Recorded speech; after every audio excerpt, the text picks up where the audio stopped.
Hello, beautiful people, and welcome to Searching for Dragons. I'm Snappy, and I'm joined as always by my co-host and good friend Graham. How's it going, Graham? Oh, the horrors persist, but so do I.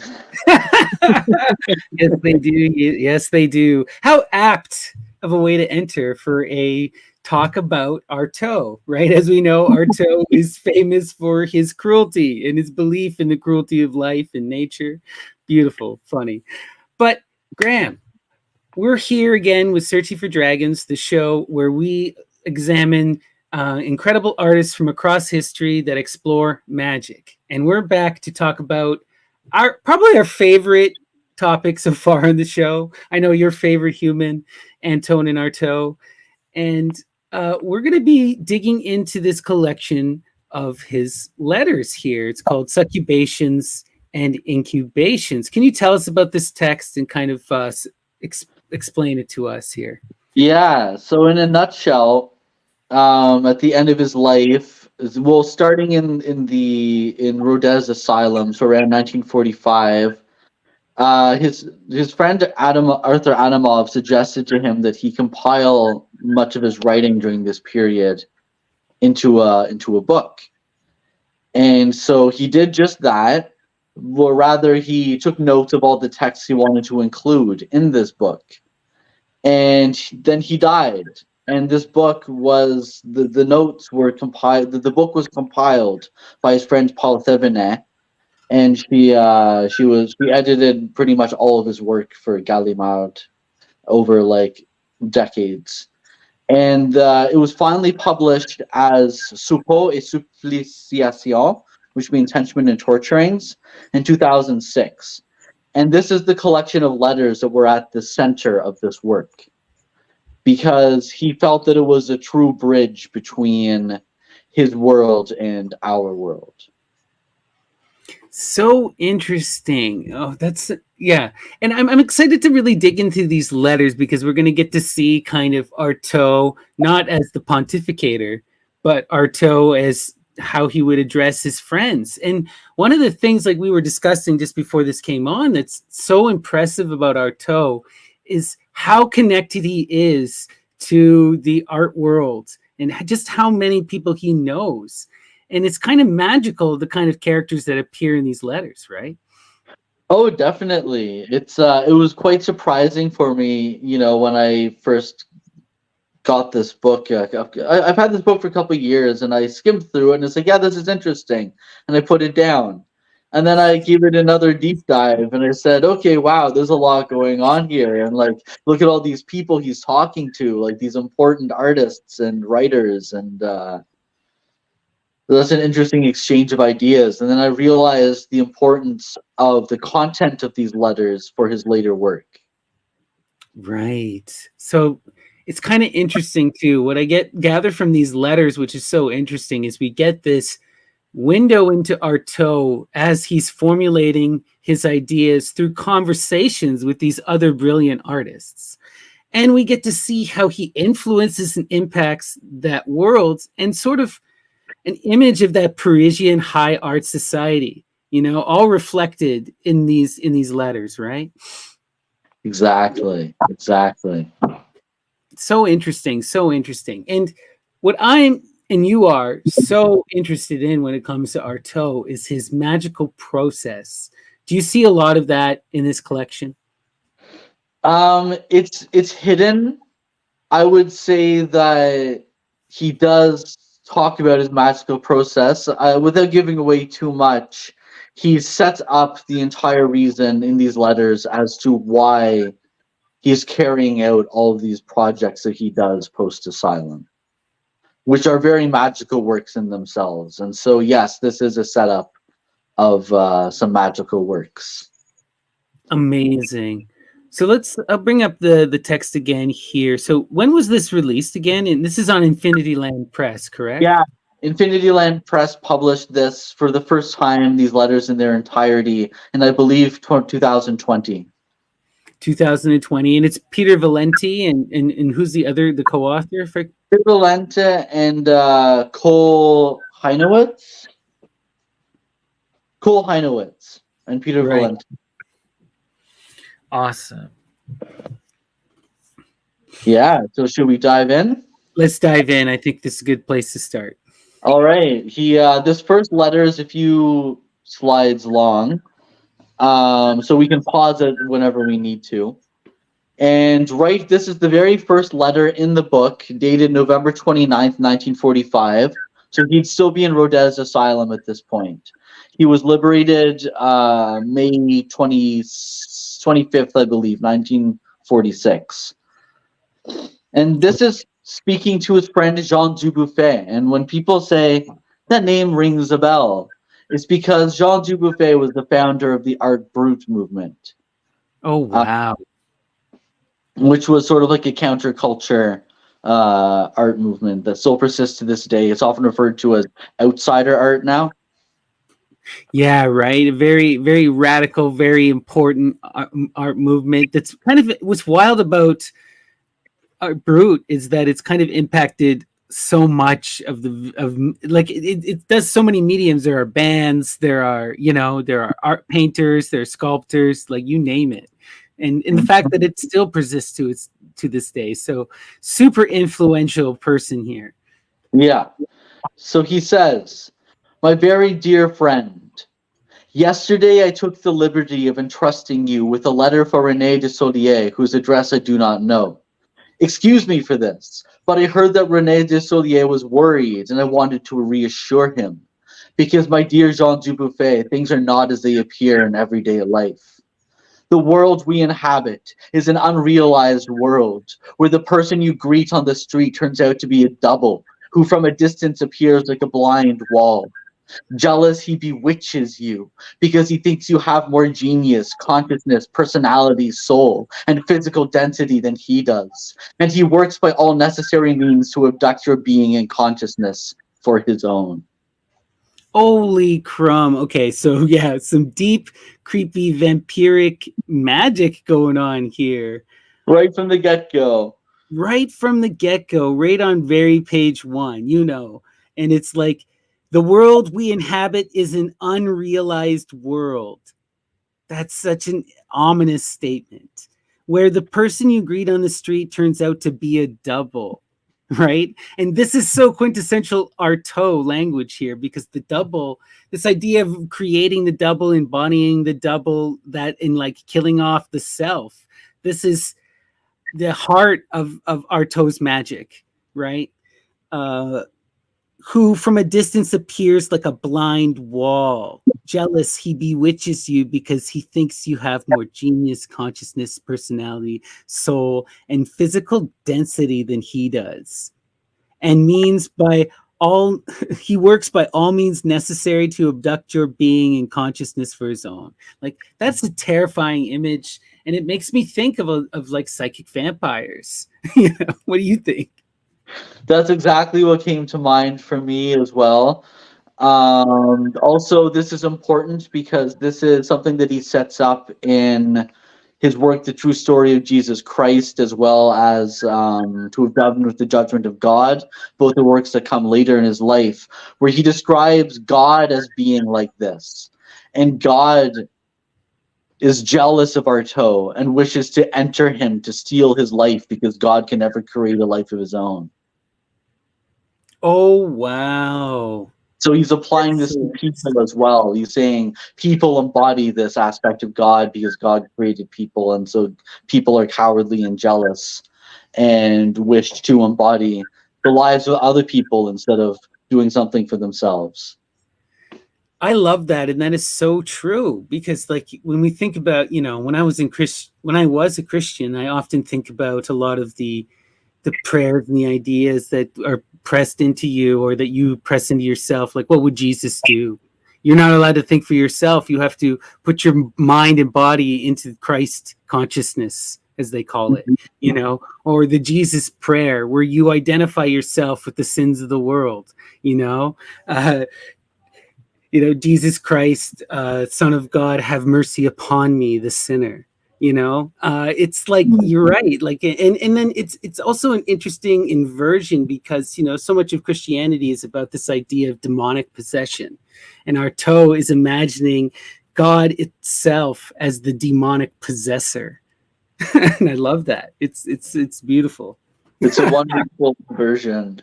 But yeah, let's keep reading. This is so interesting. This was not commonly known until recently, but now it has become a fact that no one can ignore, yet which the full force of wickedness and universal criminality still works to prevent from being publicly acknowledged.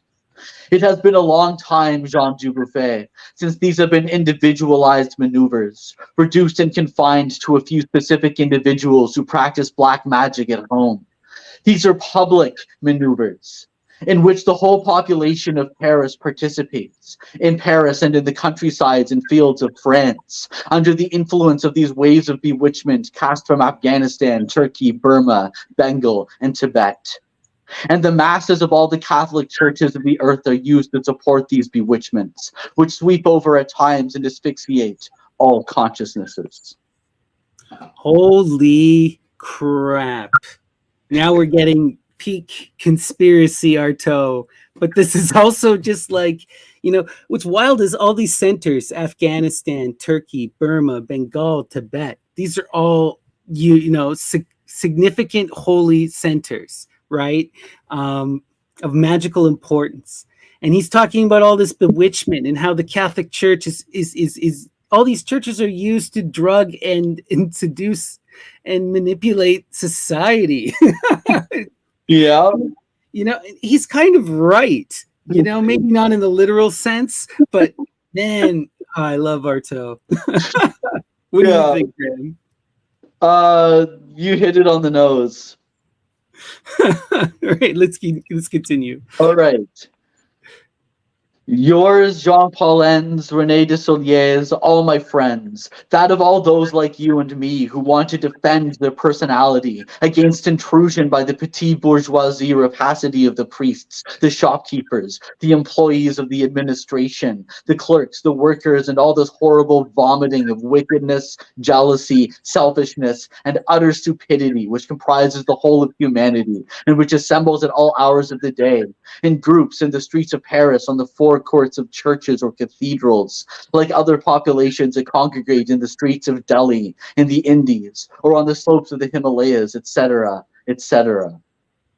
That's such a terrifying image. Can we pause there for a second? Yeah.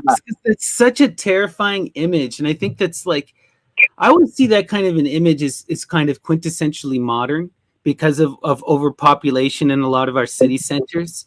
And and anyone who's been in a very populous modern city like a Toronto or New York or a Delhi, you will feel this, where you feel like you're surrounded by mobs of zombies after a while. Just as you're just in it, things grind you down eventually, or you're having a bad day, and it's like, and then that idea too of this a loss of culture under the pressure of egalitarian kind of idealism is something that Artaud talks about quite a bit, right? He seems to be very afraid, or at least antagonistic against this idea of making art and magic available to people, and he sees the greater public almost as a threat to his artistic integrity. What do you think?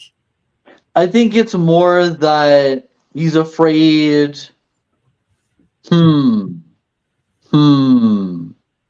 Interesting point. I think it's more so that he knows the dangers of magic in the wrong hands.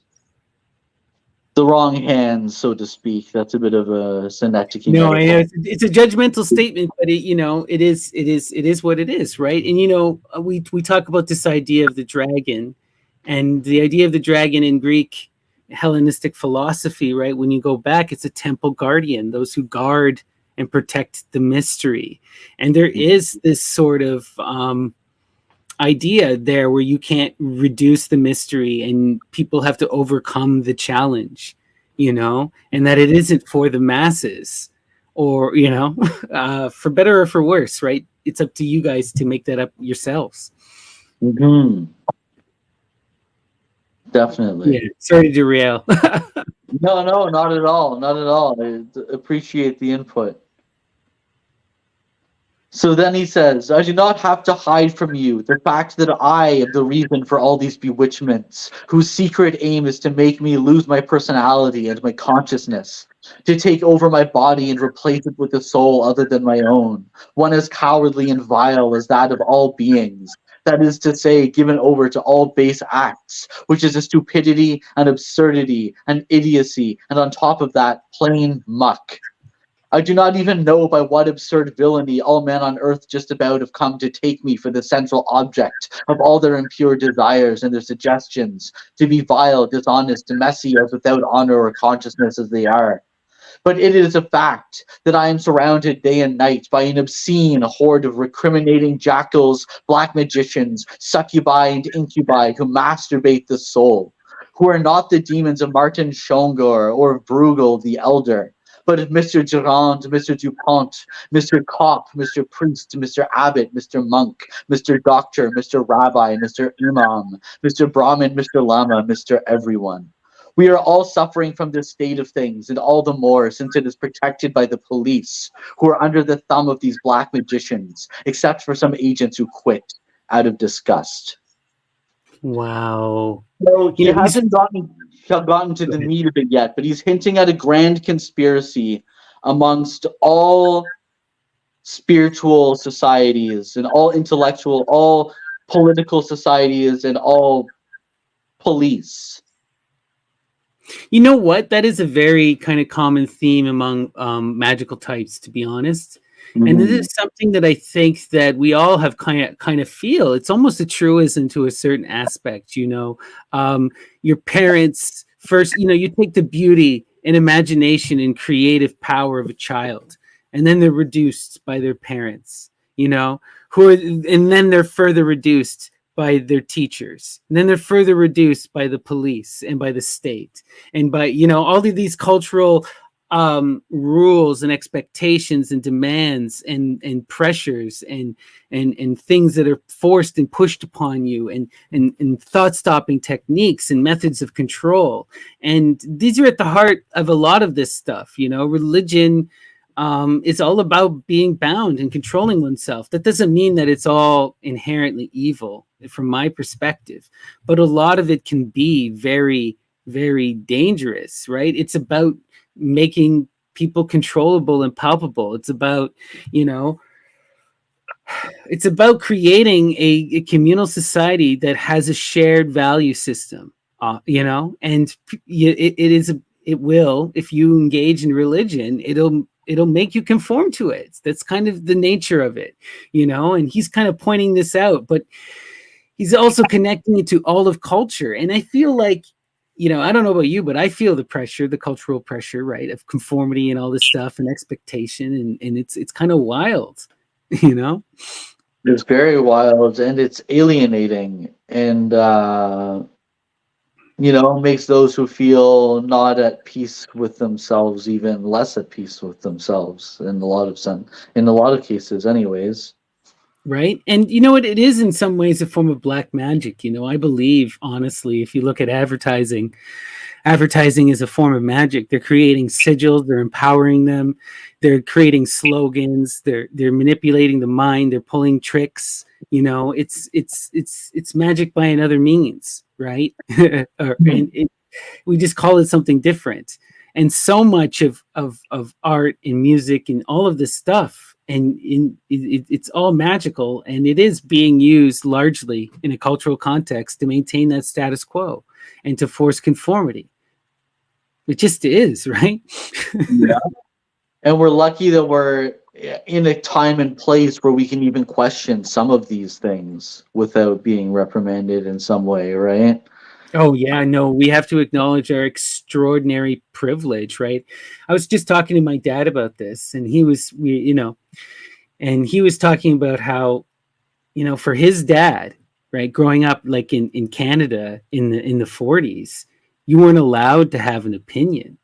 No one had an opinion about anything. You lived in these very multicultural societies, and everyone kind of kept to themselves. And, you know, because everyone was afraid on stepping toes, no one voiced an opinion at all. And everyone was so polite, and it had this like such an incredible reserve, you know. So he was kind of waxing poetic how he watched society go from this extraordinarily closed thing to something in modern times where people are just blabbing online about their opinions.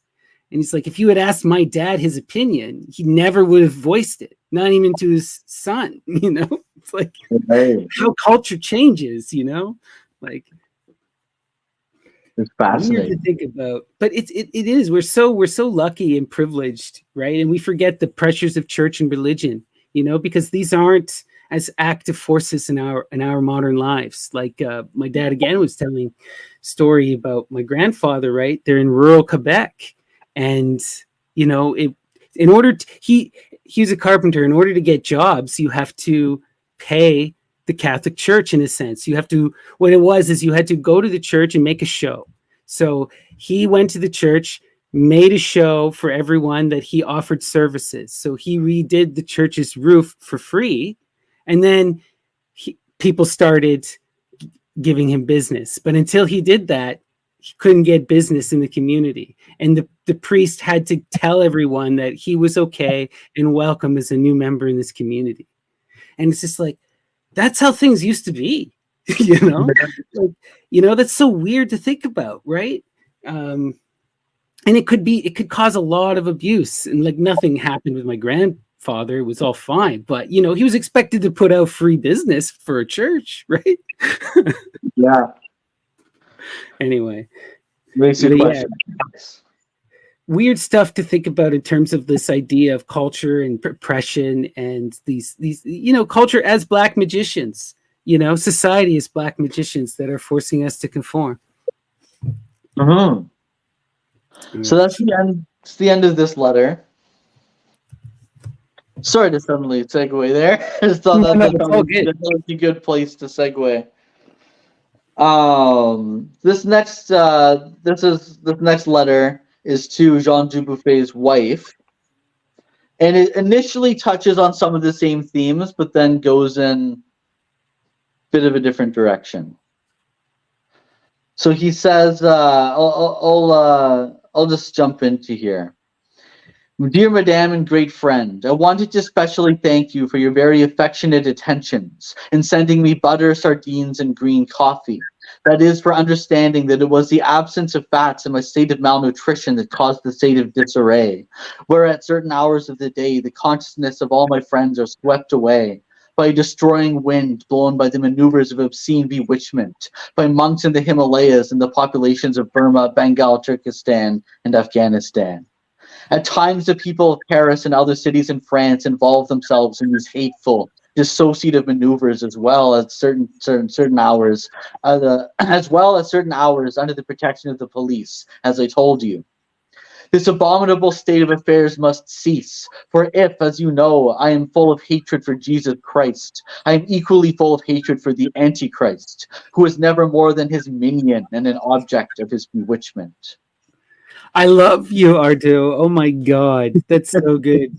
This is the same reason why I'm like not a fan of traditional Satanists, because you're just the inversion of Christianity. You're still Christian. It's like, oh my God, You're still keeping the narrative. Exactly. You're still caught up in this, and now you're trying to be their inversion, their mirror image, and that's still ugly,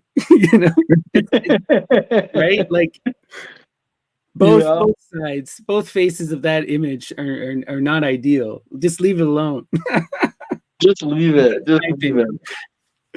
That's funny though, and you get to see his anti, he has such a tirade against Jesus, Artaud.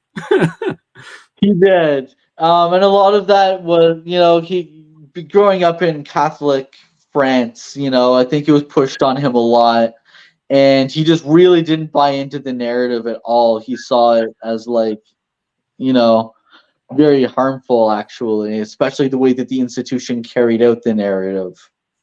I also see Artaud as part of a long line, right? We were talking about this of like this Parisian cafe artistes, that society, right? These flaneurs, of these, and there is this streak of like challenging the church and in culture and Catholicism, and a lot of these people that come out of this scene And even though he's coming out of a later end of the scene, that's kind of the reason why he's more radical than, say, Baudelaire, you know. But it's so interesting, right? Yeah, you know, I love it. It's so quintessentially Artaud too. It is. So he says, I went to Mexico, to the summit of a mountain more than 5,000 meters high, to put a stop to certain Christ-like maneuvers of white magic from which all black magic was always fomented, both directly by the spirit of contradiction and also by another spirit that never tolerated the white. Okay, we need to unpack this a bit Yeah, because we need to pause there. yeah, this is a very magical and astute observation. Okay, Christianity is born out of this great performance of sacrifice and forgiveness, and at its heart is this quintessentially beautiful idea, right, of love and forgiveness and returning to a state of peace and joy in heaven, right? And Artaud is saying, like, that was subverted. That's what was used to make the black magic palatable.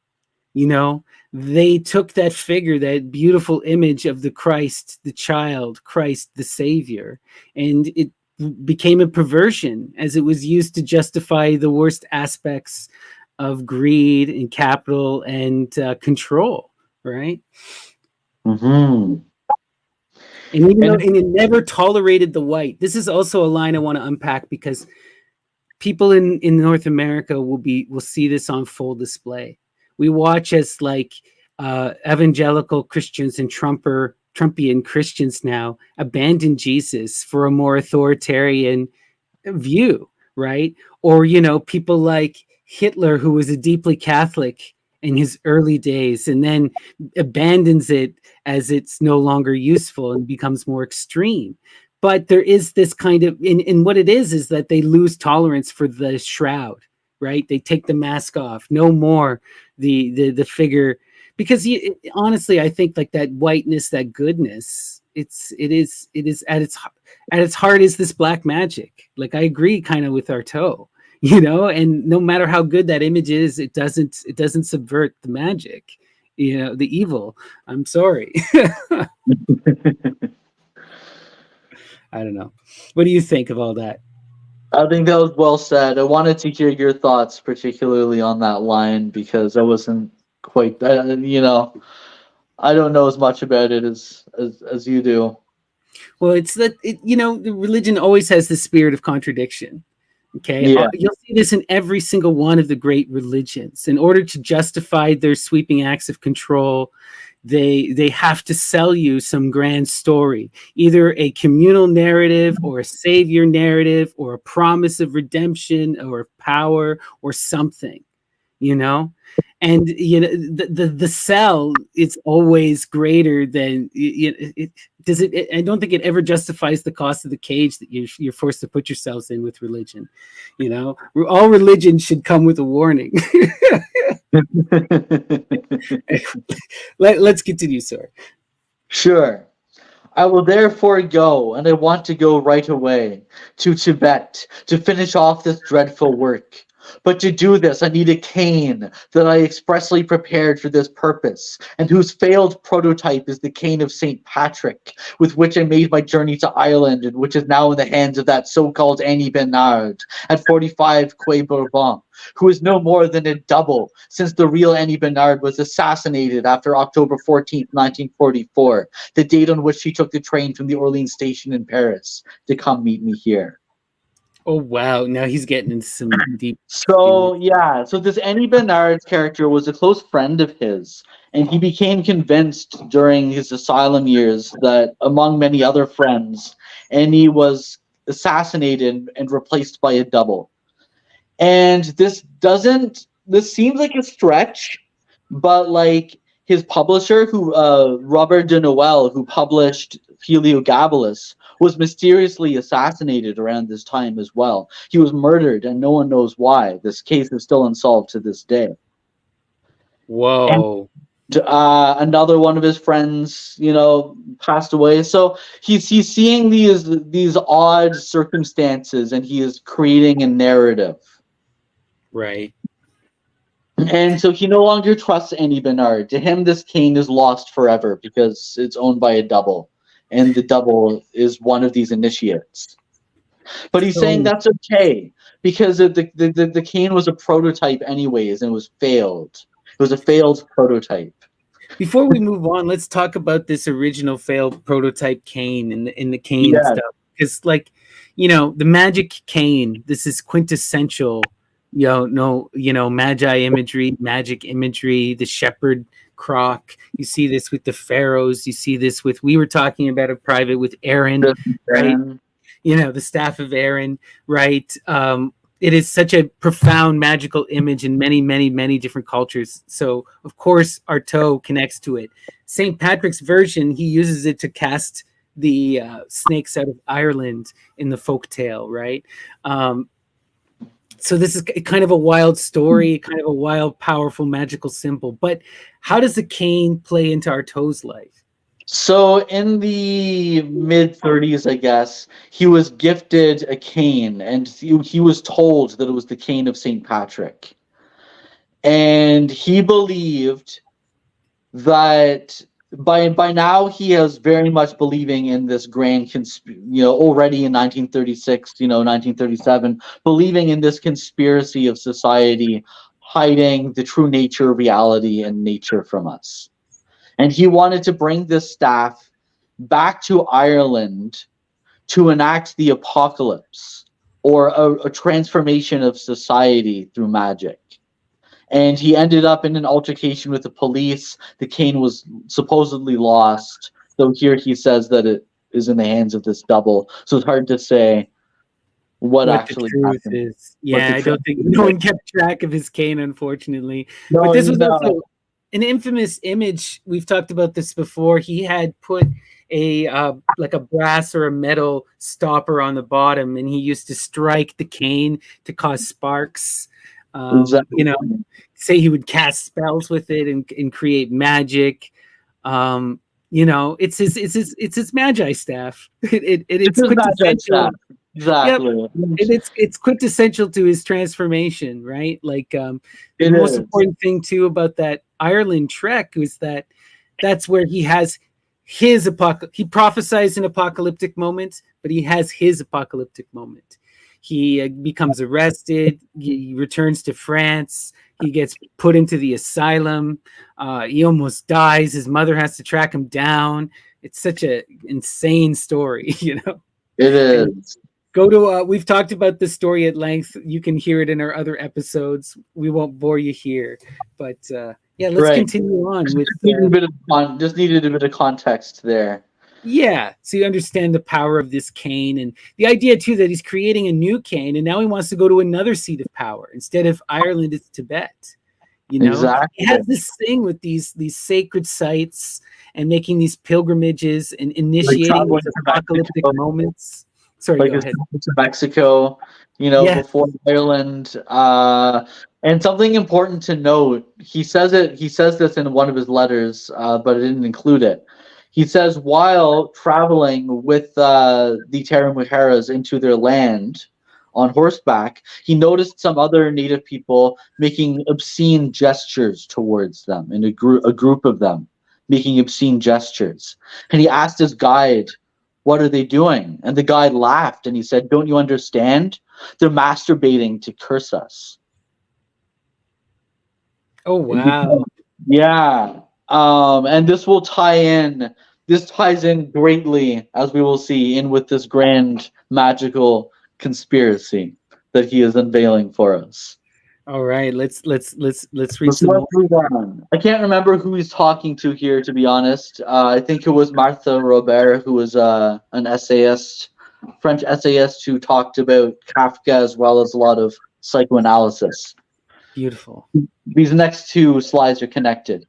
He says, this is to tell you once more that all the rumors spread about my so-called state of health are villainous and self-interested rumors. Because moreover, my state is that of a man who wrote here in a notebook 3/4 of a book entitled Surrealism and the End of the Christian Era, and from whom this notebook containing 3 months of work was stolen before the book could then be completed. My state is finally that of a man who wrote a volume of letters entitled History of an Internment, where I tell the story of my whole life each day in the crudest terms, which book is composed of a series of letters and written to Henri Parisot between September 1945 and the beginning of December of this last year. And it is this same Henri Parisot who, having these letters in hand, had the idea of publishing them and entrusted them to an editor by the name of Guy Lévy-Manot, who prepared them to go to press. But since then, a cabal was raised to prevent them from appearing because they are full of pointed accusations against priests, the cloisters, the lamissaries, the national police, the intelligence bureau, the asylum doctors, and the administration.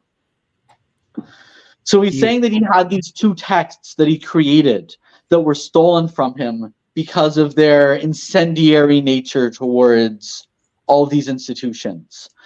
And there actually is, it was found in Dr. Fridier, the director of the Rodez Asylum, in his office had the manuscript of Surrealism and the End of the Christian Era. He took it from him, and no one opened to it. It was probably destroyed. But there is proof of this. There's an endnote that explains that.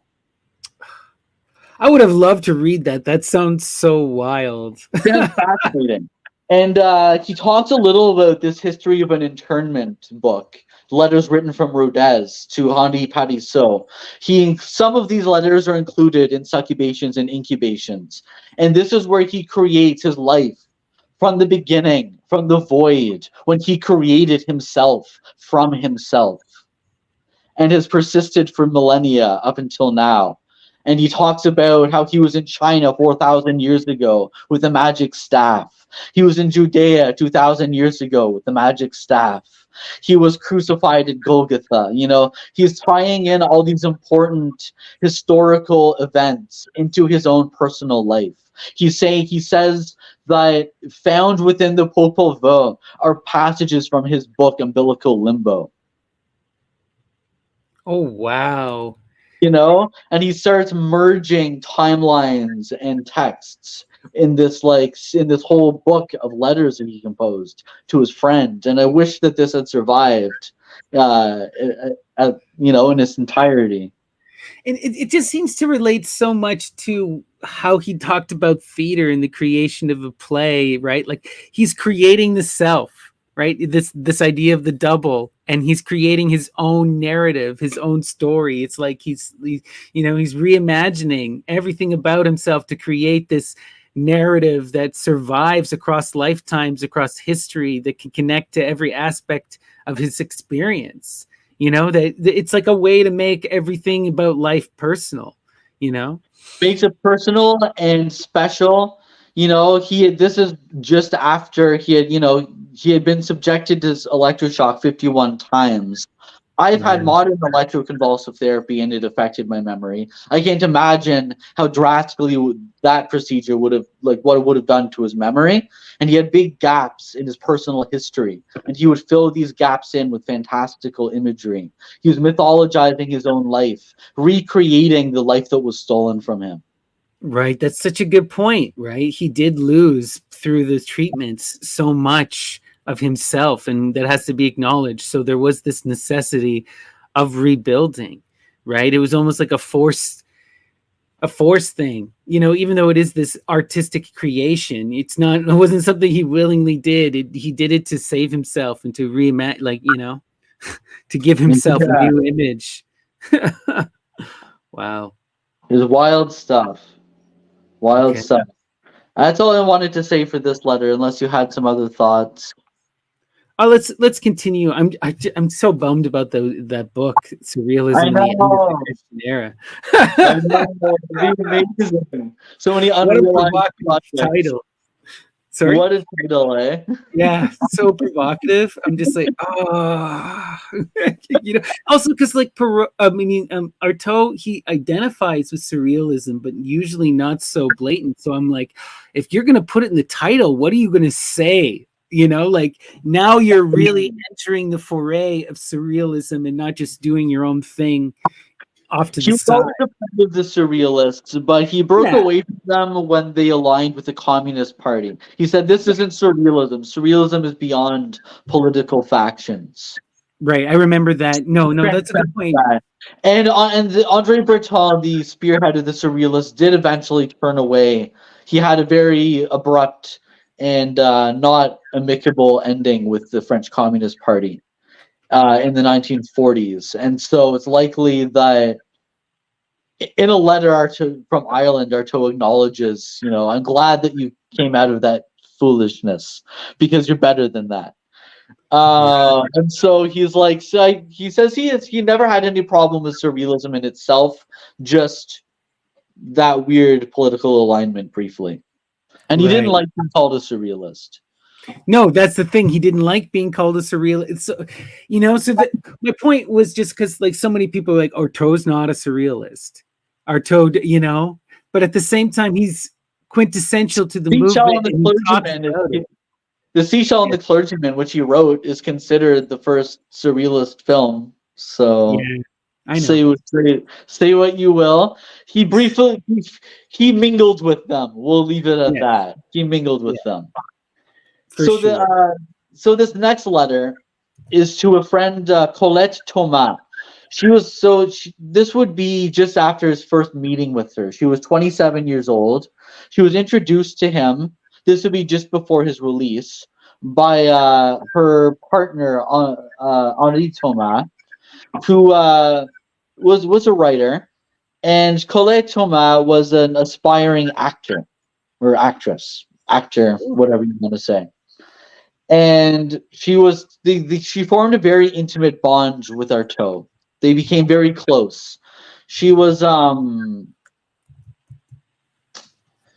she was also in an asylum, and it's an asylum run by nuns, and she was subjected to cardiazol treatment, which was a precursor to electroshock. And cardiazol was a stimulant that in high doses could induce seizures. Oh And so wow. diazole, along with insulin at the time, were both used as precursors to electroshock therapy. And so they bonded over these experiences. So he Beautiful. said, "Dear Madame and friend, you told me something at the door of the hotel in front of the Rodez station that awakened an old abyss in me, or rather, that made me think your soul ignored nothing of the abyss of my life and my lives. You told me. I read The Theater in its double as the book of an author I didn't know was even living on Earth, much less living in these times. And in fact, many people had forgotten in me, the man, and others had wanted to forget him. Others, marvelous souls predestined from childhood, which is to say, souls of immortal young girls like yours, didn't even know that I was a being and that I existed. I tell you this also as from the bottom of time, as an old root torn from the peyote buried in the heart. I mean to say, indeed, as one of the old dead who will never enter into the self-interested allures of earth, and just as I would speak to the soul of a tree or a flower, because I've had the impression of a soul who actually called on me to live much longer than one does here. And no war now will ever bring me back my 32 teeth. And I am sure that Henri Thomas, you and I will find each other again in the entrance hall, not of the Comédie Française, the Athenaeum, the Vaudeville, the Stanislavski, or the Meyerhold Theater, but of a theater from this very earth and matter, where these logs of words are beasts that all burst into sobs." Oh wow. So this is a very intimate letter in the sense that he's talking very much about close, he's talking about himself very closely here, about how he understands that, society has forgotten him over the years of being in these asylums, but then traces people like Colette Thomas come to him and say, "I read your book. It changed my life. I didn't even know you were alive." And there must be such like a bittersweet thing to hear, As he Right. said, Yeah. it Go ahead. awakened an old abyss in me, Right. It's like part of you, you're happy to be remembered, but it's like he was mythologized in his own lifetime. Mm-hmm. No. And Exactly. that's such a weird thing, right? Like she's like, I thought of you as someone. It's not enough that she didn't know you were alive. I didn't think you were of this earth. much less living in these times. Like, I thought you were some mystical figure, you know, and Yeah. he's kind of responding to that kind of image that his work creates of himself, you know. It's Yeah. it's wild to think about. I just love this line: an old root torn from the peyote, buried in the heart. It's a great line. I don't really Wow. know. I tell you this also from the bottom of time, as an old root torn from the peyote, buried in the heart. It's like, he's had the intimate peyote experience. He's talking about from the bottom of time. This is again referring to how he says he always existed. I was never born and I will never die, is what he says. Right. I also love this imagery too, right? I would speak to the soul of a tree or a flower because I had the impression of a soul who actually called on me to live much longer than one does here. Yes. That's such a magical statement, right? He in very it expresses that Artaud animism, right? He wants to talk to the spirit that is beyond the physical form that persists through all these incarnations. And he's always talking about himself in these multiple lives, right? As having these lives. And he sees himself as one of many, right? He goes through a death and resurrection in his own life, and he sees it happening again.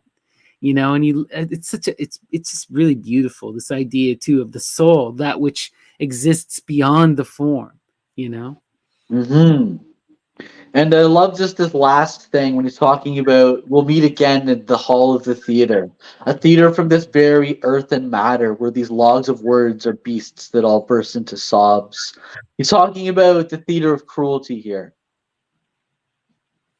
The Yeah. theater from the very earth and matter where logs of words are beasts that all burst into sobs. He always says it's not really about the text. It's about the emotion conveyed and the power within the text. It's not the words themselves necessarily, it's how they're said. And I also get that. Go ahead. he's always Finish. about sobbing and screaming. Right. And it also just it makes me think of that reality of the theater, and it makes me even think of that Shakespeare line, right? We're all players in the play. Life is a stage.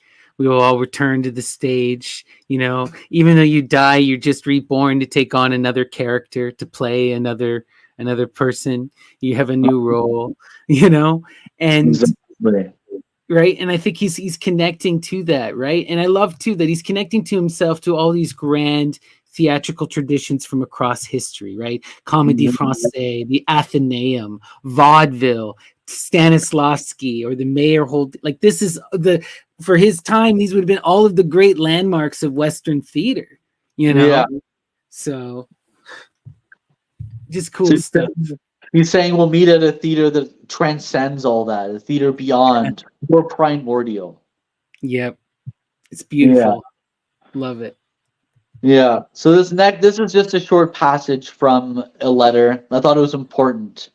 A doctor told me a few weeks ago, if you believe in former lives, I will put you through electroshock or insulin therapy. But my former lives reside in a cane with an iron pommel, and I am sure it will be returned to me. Oh, wow. Very This is important. interesting because he connects, like, remember we saw in the previous letter where he's connecting his lives to this image of the staff, right? 2,000 years ago, he had the staff. When he's Christ, he has the staff. When he's St. Patrick, he has the staff. And in his next life, he will have the staff again. Exactly. It's very interesting. And it's important also because you can see why he would believe, okay, that psychiatrists at the time were initiates in this black magic, because they're straight up telling him, stop talking about this magic or we're going to put you through this like horrific treatment. Right. Uh, They're trying to actively being silenced for his spiritual beliefs.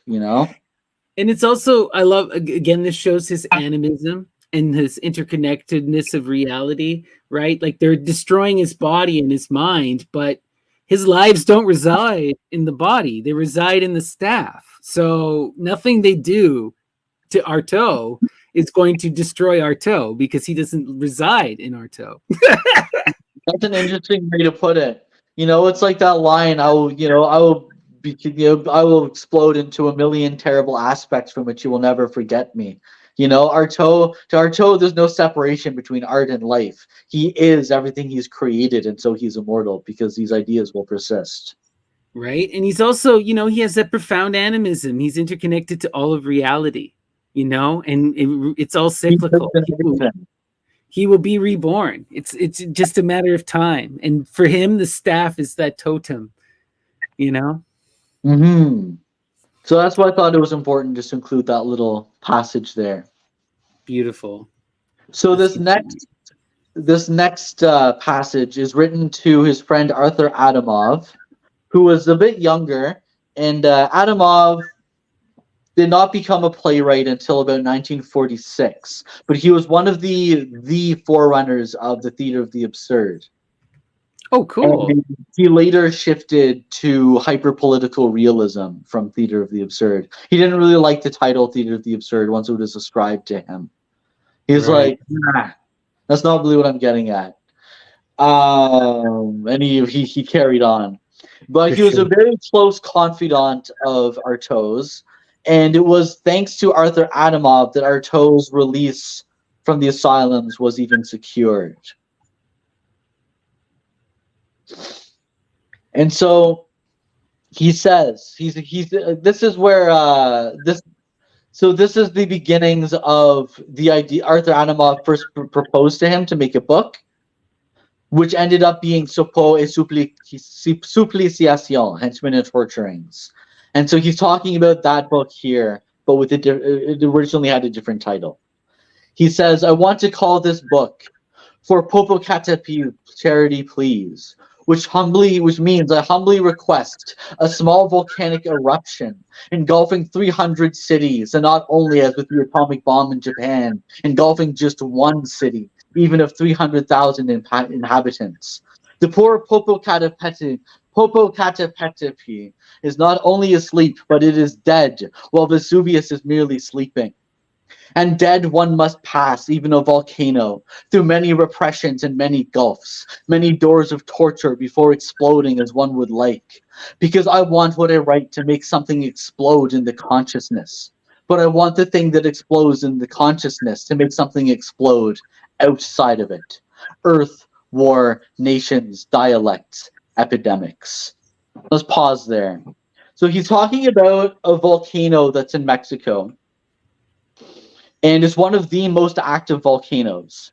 And he was saying, could I use magic to invoke a massive volcanic eruption that would send debris across the oceans to destroy these these initiates in engaging in this magic?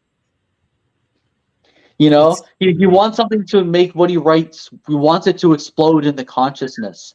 But he wants it to explode outside of it as well. He wants to create an image in your mind that will make you do something, that will make you act.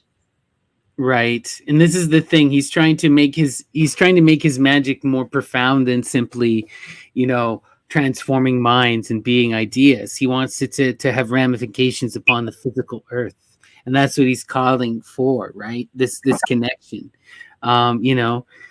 It's wild. He's calling for the natural world to destroy the unnatural magical forces that have beguiled the world.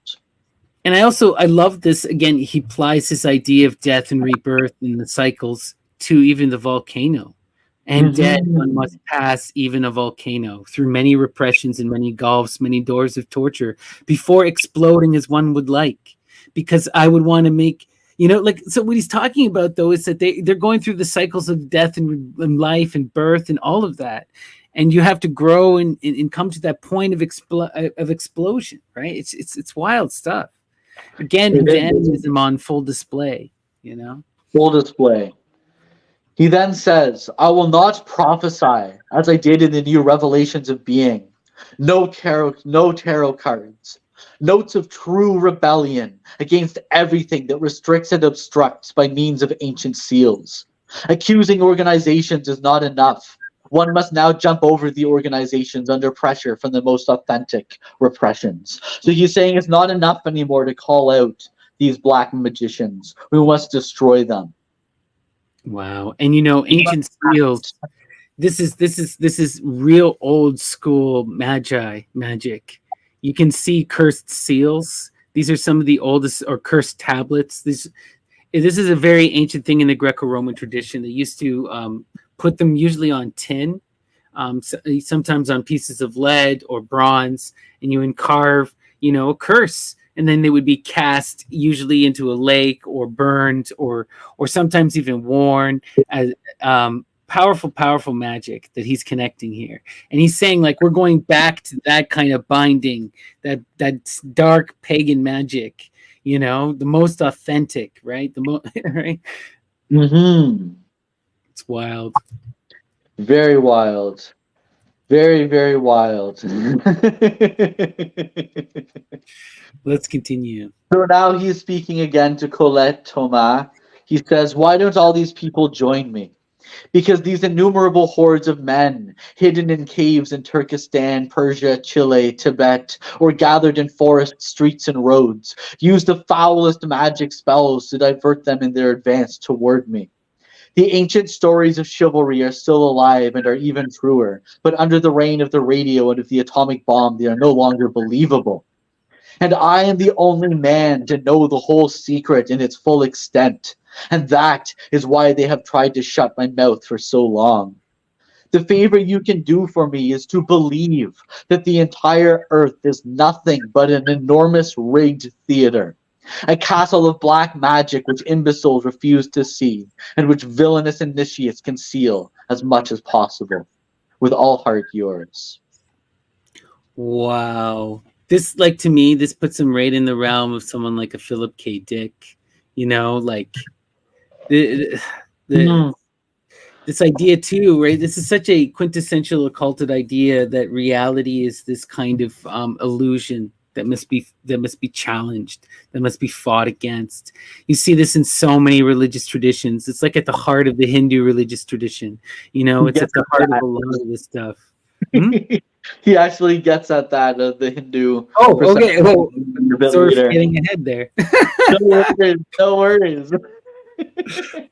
We should know Artaud knows his stuff, right? Extraordinary. Yeah. He has the note to sniff, as they say. Right? Okay. But yeah, so this kind of, it's kind of interesting because, so many people are quick to dismiss Artaud, especially this period, is kind of, not fully well. And I don't think that that's the most accurate way. And I don't think these visions should be fully dismissed, because there's a lot more philosophical depth he's getting at here. There is, of course, some paranoia. He was unwell, but he was also quite profound in the ideas that he would put forth. It's just they came across sometimes in ways that were very atypical. Yeah, that's the best way to phrase it. And, Susan Sontag, I really dislike her perceptions of Artaud. And she called him impossible, socially impossible. And I think that these intimate letters that we're looking at here are a direct contradiction to that. Socially impossible. The dude managed, like a decade after he was active in the theater scene, to rally up a bunch of friends and acquaintances to pay for him to get out of an asylum. No, the dude was intimately connected and had tons of friends. These people cared for him deeply, and he had very intense relationships. Yeah, he didn't have lovers so much, but he had lots of friendships, and yeah, that's a wrong way to phrase Artaud. And I mean, this, I think probably he had very little of a filter, and if he didn't like you, he was very upfront about it, and maybe that's what she's getting at. Right. There seems to be periods too where he's more approachable and less approachable. Yes. Yes, mental health always fluctuates, as to Of our lives in course. general. Of course, right? But I also, what I want to point out here, though, is like this idea of these black cabals of society as being this kind of illusionary experience that has to be overcome as this magical projection. This is not just like something that some crackpot French theater director is saying. This is something that you'll hear many artists, many spiritual people, many occulted figures from across history make these exact claims. Plato talks about this, right? This is at the heart of Western philosophy, this whole idea of the cave, right? And life being an illusion. So it's not as Right. crazy as it first appears. Just remember that. Thank you. Well said. So in this next letter, he says, there is a mystery in my life, Master Robert, whose basis is that I was not born in Marseille on September 4th, 1896, but that I passed by there that day, coming from elsewhere. Because in reality, I was never born, and in truth, I can never die.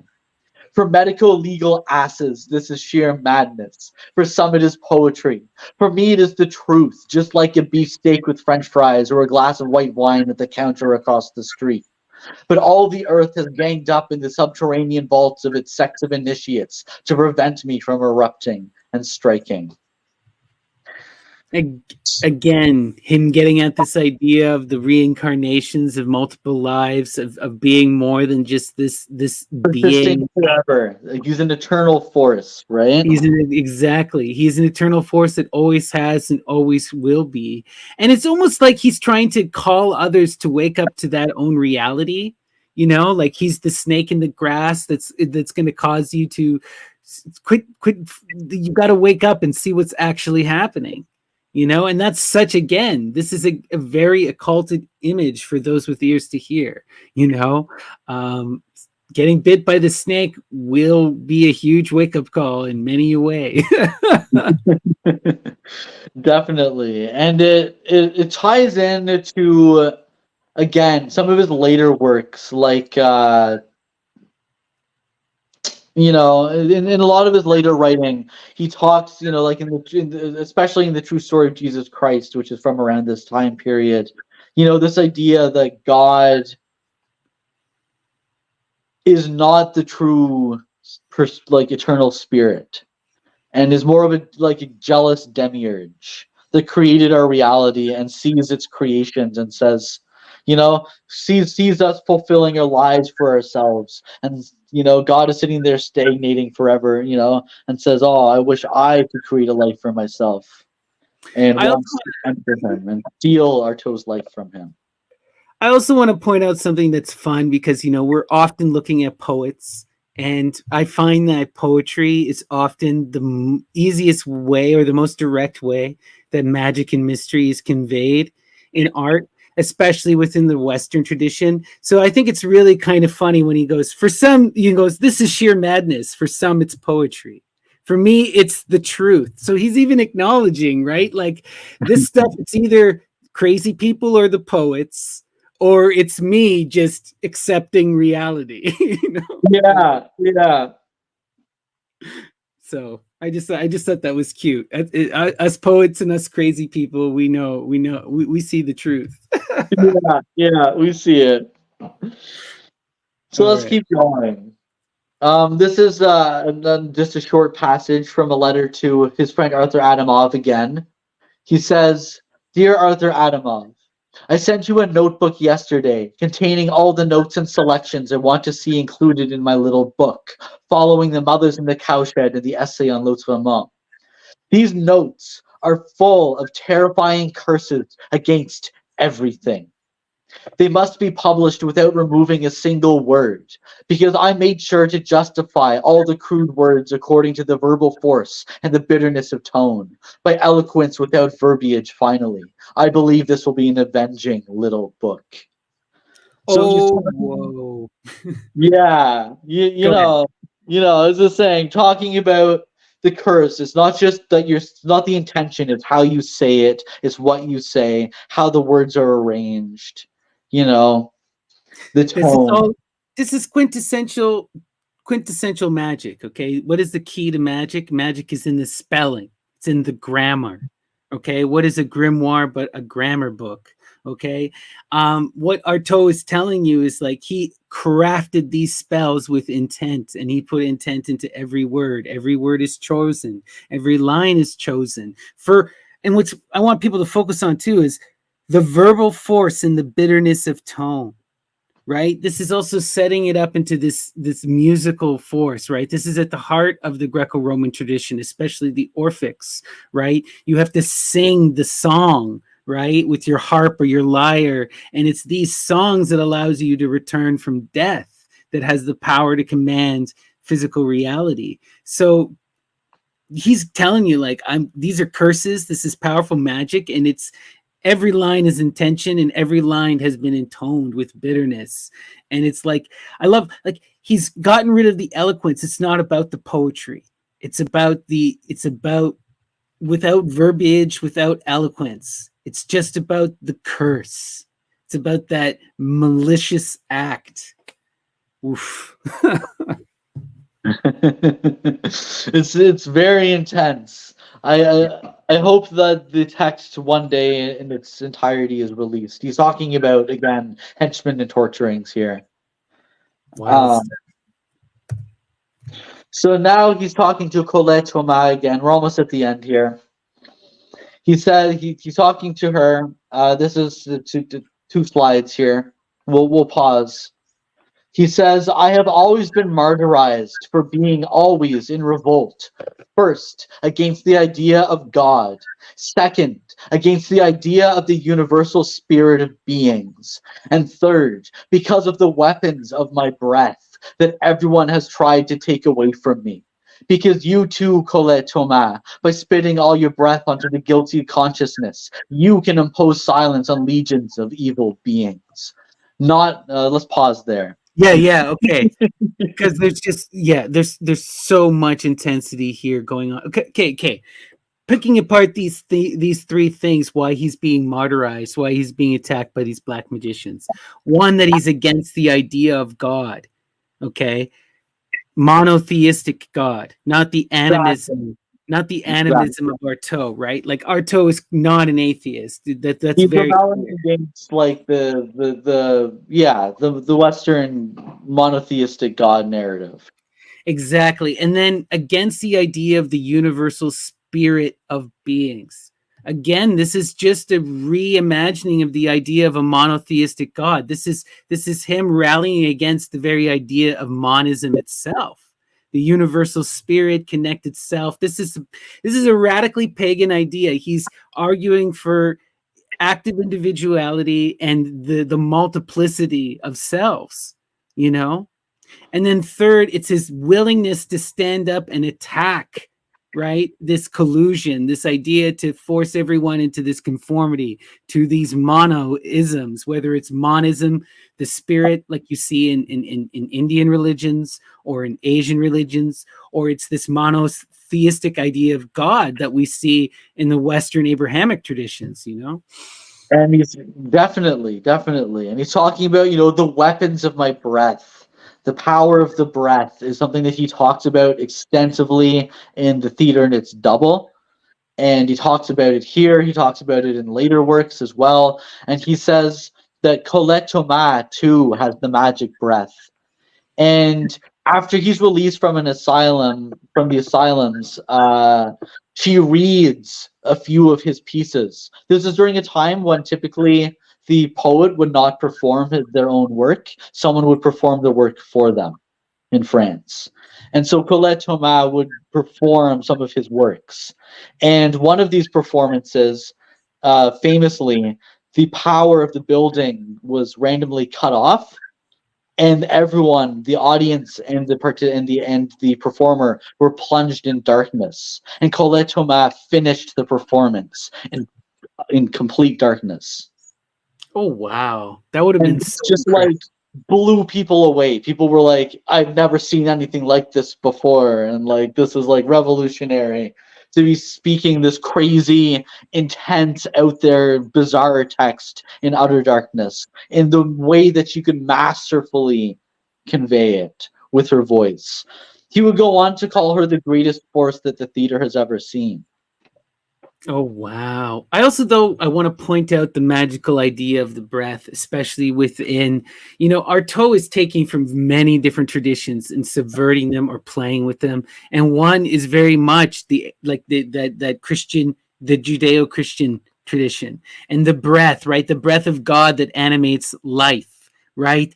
That's at the heart of the Genesis story when God makes Adam out of clay, so you're seeing him connect himself to this idea too, as like he's spitting with all of your breath onto the guilty.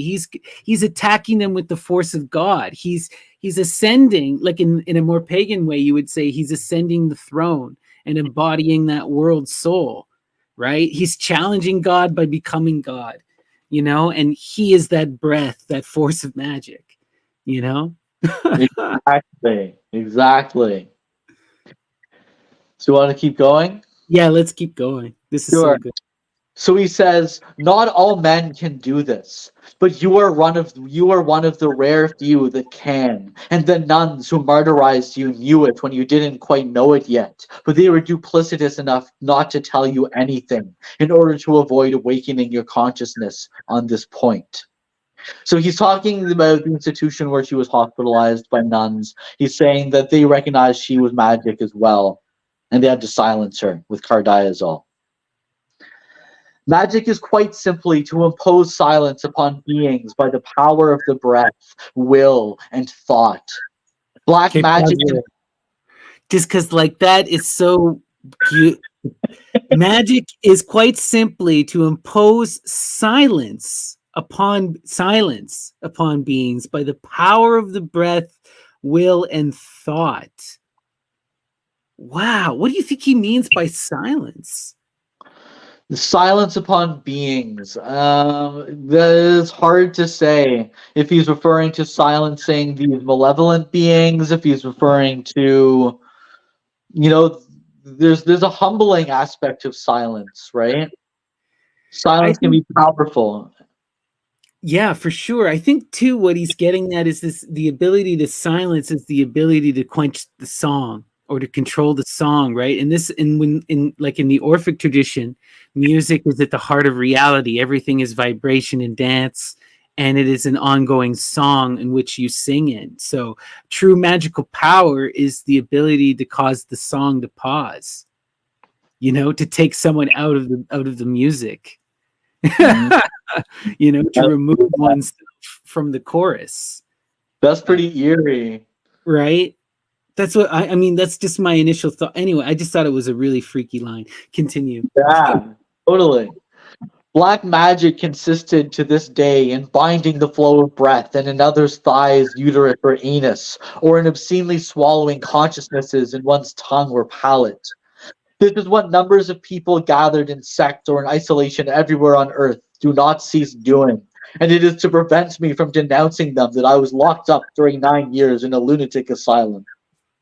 I got out, but all these people still live.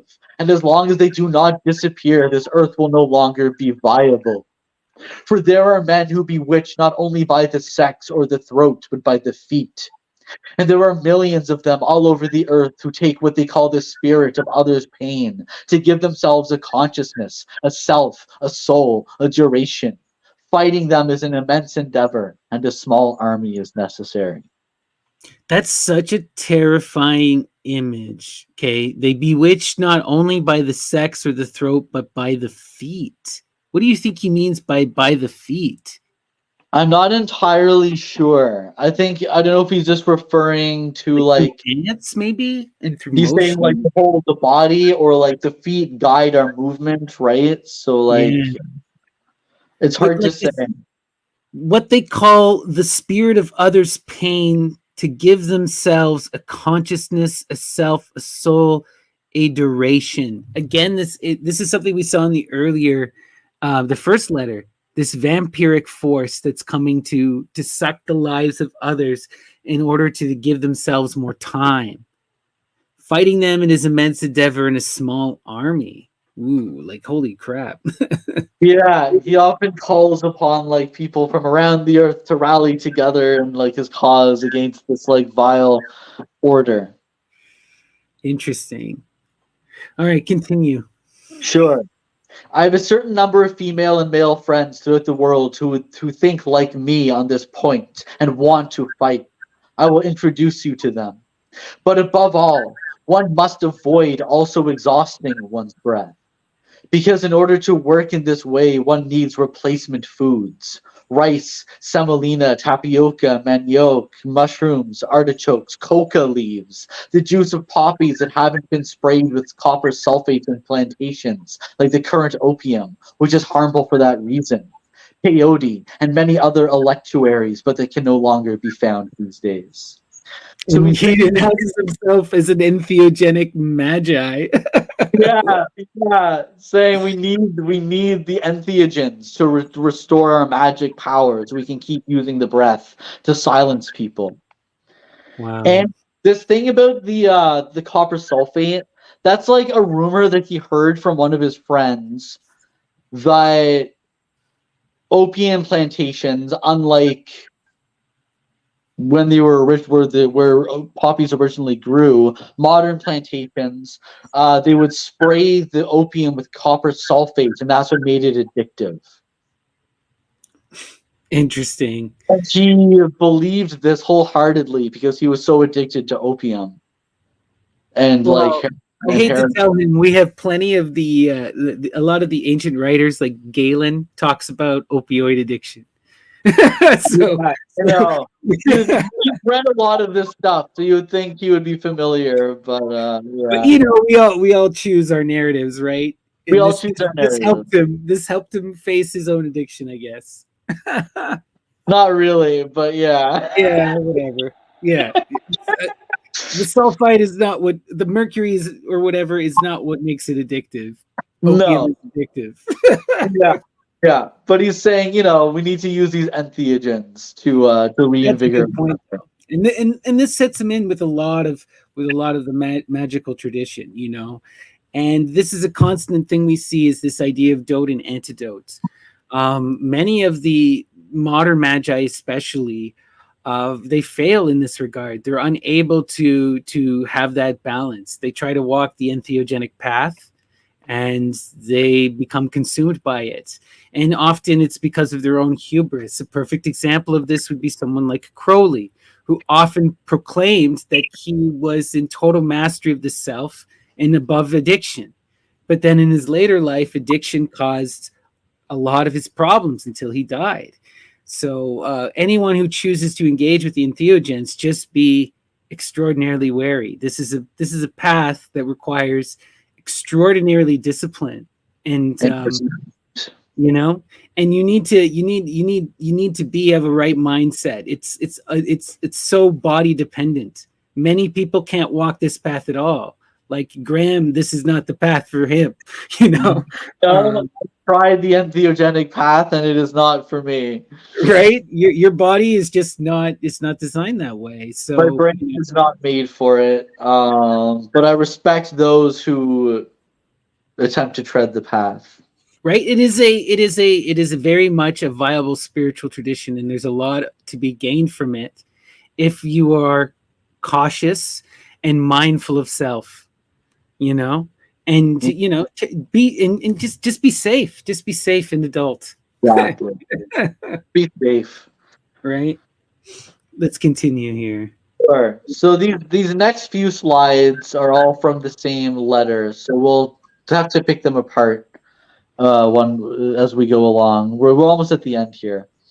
This is the second last letter that we'll talk about. So this is addressed to André Breton, who was the same age as Artaud. They were, they had a very complicated, but like André Breton saw him very much as like he was like Artaud's older brother kind of thing, is how he treated him, which Artaud kind of didn't like sometimes. And they had a very complicated relationship. But the fact that this is the longest letter in the collection is a testament to how much he's willing to put himself and speak of himself and give himself to André Breton. This is an important relationship for This sure. is a very Regardless important of relationship. the nature of it, it was a key relationship in his life. Exactly. And they're talking about Bardo here. Right. Kind of. So that's so Tibetan Bardo. This is the process of dying and going through the reincarnation. Basically, it's like a guided form of meditation. It's if you've heard of the Tibetan Book of the Dead, this is where that phrase Bardo comes from, and it's You've also heard part of Bon religion, which is another Tibetan religion. So yeah. he understood it as like a place that your soul goes to between death and rebirth, almost like a midway station. Right. So he says, I would like in this regard for you to tell Jean Silver that Bardo in reality does not exist, and that on the contrary, it is the rituals of the lamas, the bonzes, etc., which after millennia of work on the mind, gave it an existence, in order to give to themselves and not to the dead they torture a reason to exist forever. Wow. So he's saying that Bardo is a false state created by people to Yeah. profit from the dead. It's black magic. Right, it's about it's about giving yourself a life in this illusionary realm, turning you into hungry ghosts. Exactly. For it is not from death that the dead suffer, but from the living. And there is no God, heaven, hell, unnatural states, or unthinkable beings to meet when one is dead. But there are unnatural succubations and incubations from the sexes of living lamas, who, under the pretense of guidance or instruction, ceaselessly attract to themselves the remains of the living ancients. When they chant, it is their sex that speaks, their sex that chats and boils. All states of death are arbitrary inventions imposed by the sexual gluttony of the living, of which the entire earth reaps the benefits and the initiated the hypocritical interest. Wow. Okay, there's so much to unpack here. Right, natural states are unthinkable beings to meet when one is dead. So first of all, he's saying there is no gods. There are no, all of those magical things that people think they're going to confront, never going to happen. But what you will fight are succubations and incubations from the sexes of living lamas. So it's like the dead are. This is kind of an interesting inversion, because often we have this image of this when I think of the succubi myth or the incubus myth, you think of a person in bed asleep, and then a demon is attracted to them and causes to have them lustful dreams, and then the demon feeds off of their lust. But this is almost a complete inversion of that, where he's saying, no. The living lama is attracting the demons, and the demons are bound to the living lama. And that's where the travesty is. That's an interesting take. That's a very interesting take. He talks in circles a lot in this letter, and it's hard to make total sense of it. But he talks a lot more about this in his work Artaud the Momo. And in the last section, he sets it up that psychiatrists were working for the lamas, and psychiatrists use electroshock to create a false Bardo state in the patient, where lamas and other parasitic beings can feast on the fluids and the thoughts and desires of the patient or the sufferer. Wow. And this is, again, that idea, right? It's when they chant, it's their sex that speaks, their sex that chats and boils. All states of death are arbitrary inventions imposed by the sexual gluttony of the living, right? It's this desire for sex that drives everything. And it's the living that are the ones possessing the dead, is kind of what Artaud is arguing. It's pretty wild. It's pretty wild. And, it's because of...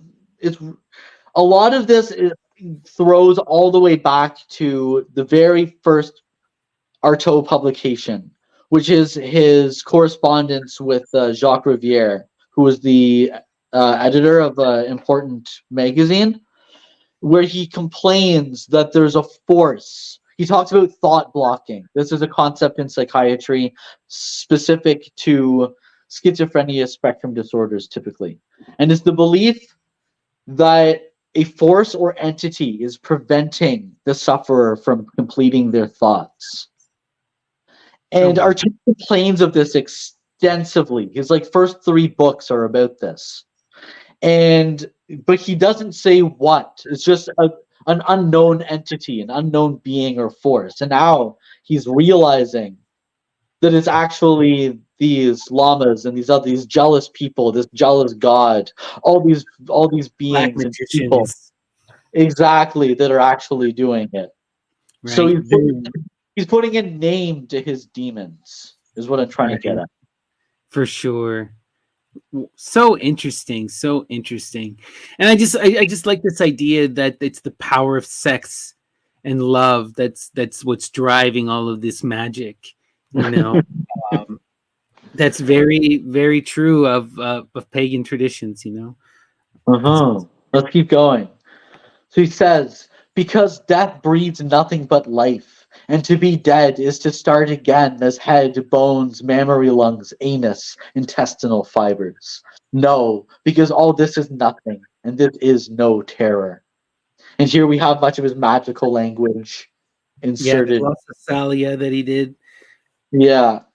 So death breeds nothing but life, and to be dead is to start again as head, bones, mammary lungs, anus, intestinal fibers. To be dead is to be alive, is to be dead is to be alive. You know, he's just talking about this eternal transition between states. Again, he's always about the cycles and this ever incurring reincarnation, you know, and transformation.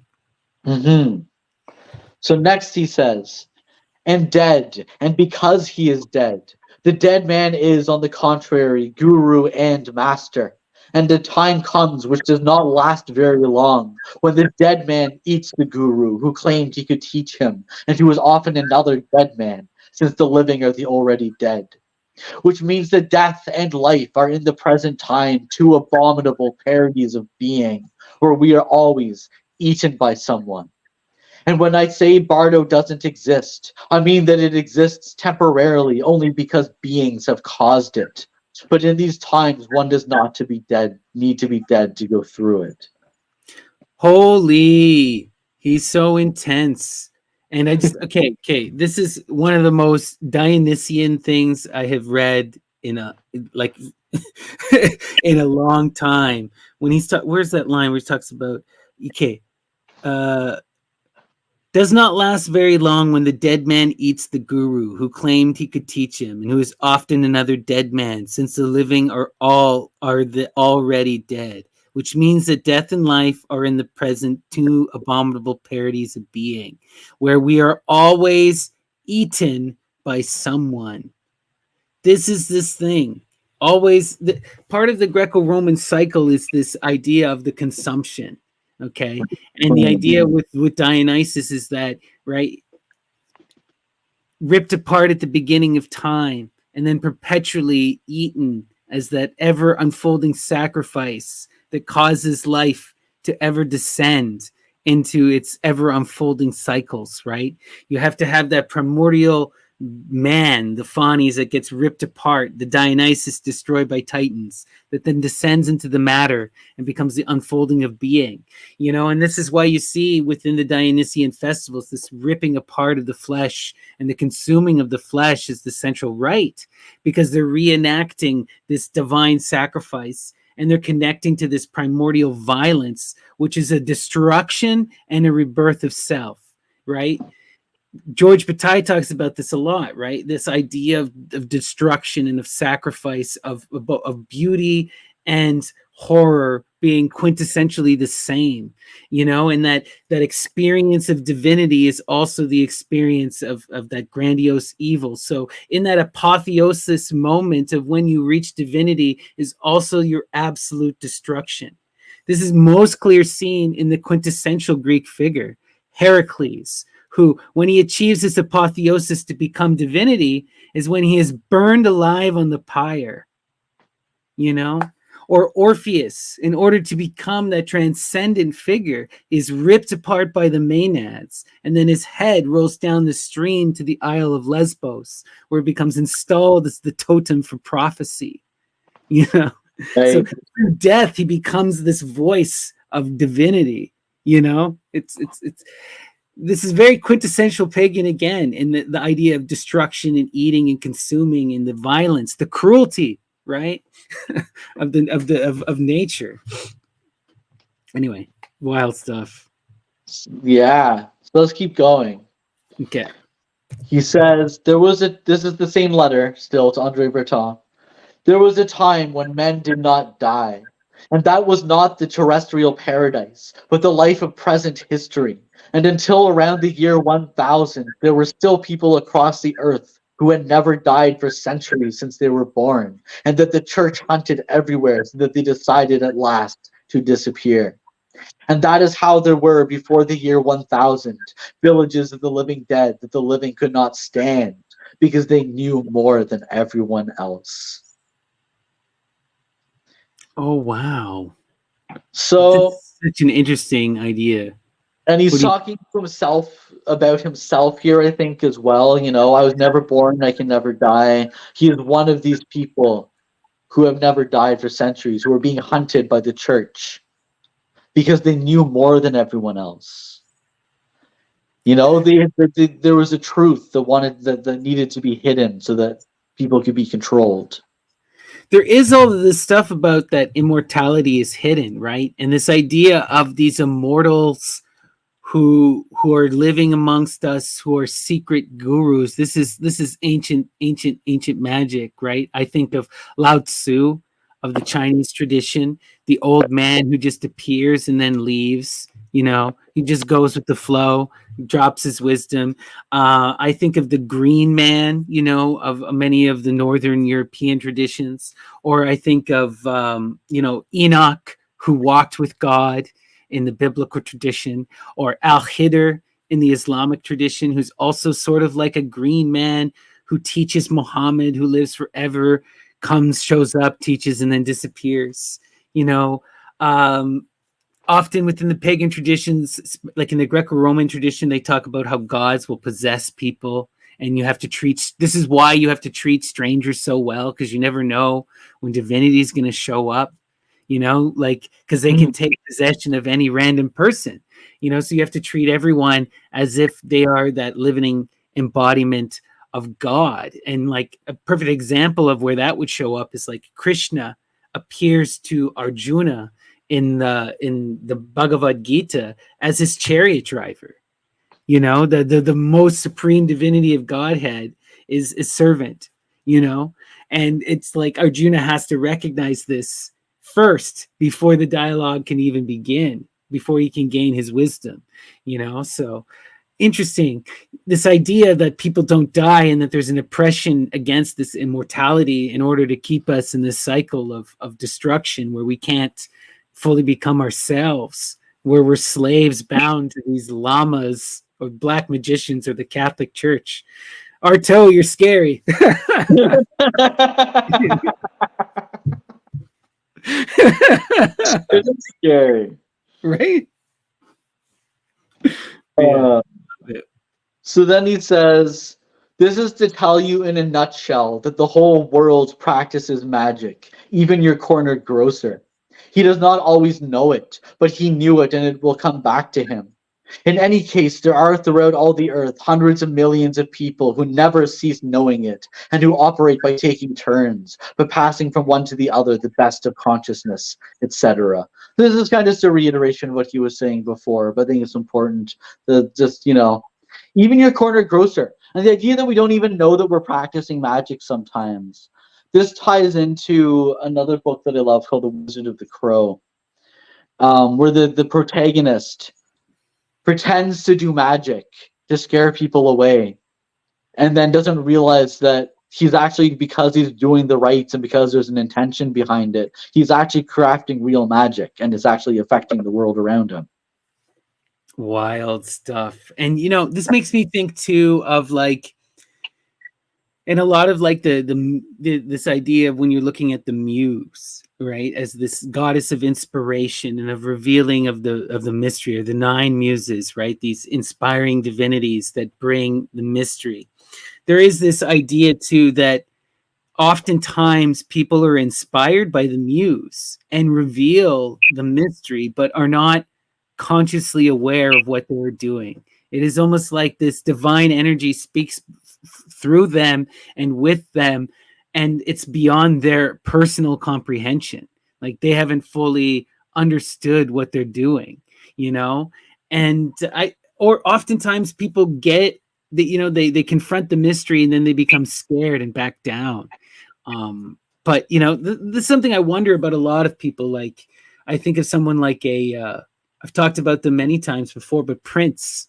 I think Prince is kind of a quintessential dragon figure, but he became a Jehovah's Witness and kind of disavowed all that sex, drugs, and androgyny, you know, in his late life. So I'm like, what is that all about? What happened?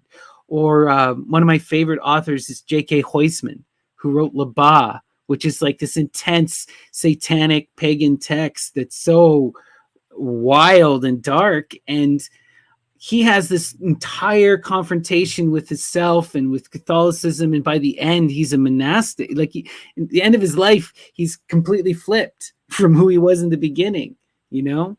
So I feel this, right? Like I feel like a lot of people practice magic and aren't even aware, and I feel even a lot of people are doing or performing aspects of the mystery and they're not even aware, you know.